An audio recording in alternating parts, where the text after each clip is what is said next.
The number globally is about 390 million people. It's a very, very serious problem worldwide. We also see strains of dengue that are getting more deadly than they used to be.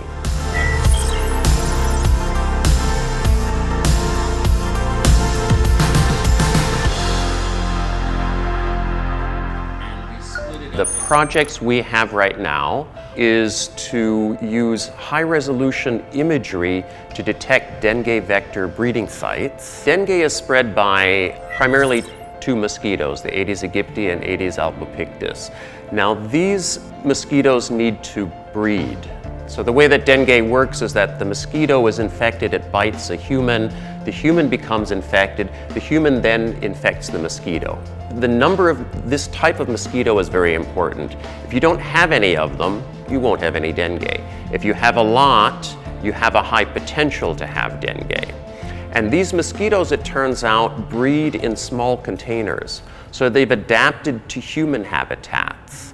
We create the environment for them. So they breed in things that we throw out, like plastic buckets, large jars, old tires that might be standing around, any small container that can contain water. And so if we could know where all of these containers are and how many there are, then we would have some idea of where there's the chance to have a lot of that kind of mosquito. So what we realized is that having images like Google Street View was a tremendous opportunity to be able to automatically count the kinds of containers that the mosquitoes breed in. And so that's exactly what we're doing. What we do is that we have software that pulls in the Google Street View images by following roads, because the Google Street View is created along roads. And then we have deep learning neural network called Faster RCNN that can do object detection. And now we've trained this to detect 8 of the most important types of containers in Thailand. And these are big numbers, so we're covering right now 3 provinces in the country in the study we've done: Bangkok, Nakhon Si Thammarat, and Krabi. And it's about 1 million images per province. And then we run object detection on every image and we detect every container and classify it. So now once we do that, we can create container density maps. So now we know where are the areas that have the most containers and the most containers of which type. And then what we've done with that is to compare it to manual counts. So there's a little bit of data where people went out and manually counted, and we wanted to see, does it actually agree, right? So is what we're doing, does it make sense or not? And it turns out it agrees.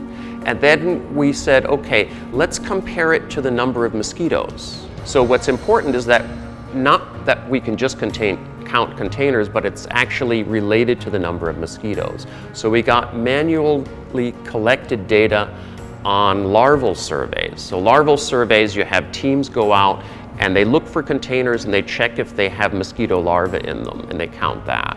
And we found out that that agrees very well. And so now what we're doing is taking these container density counts and we're producing predictive models or risk models to tell us where is it that dengue is most likely to occur. That's useful because then the Ministry of Public Health can know where to target their intervention. So instead of going out, for example, and saying, we'll spray at every school, they'll know where are the areas that are more important to focus their efforts. So that's where it's useful, is to target the intervention efforts. Because the key to controlling dengue is controlling the mosquito that spreads it.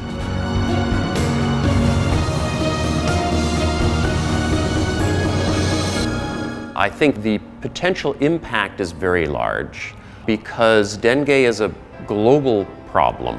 And it's getting worse, not better. And that's despite the fact that governments worldwide are putting a lot of money into dengue control, which means that they need some new tools because the traditional approaches don't work very well. There's also no vaccine that's effective enough. So the only way to control it is to control the mosquito vector.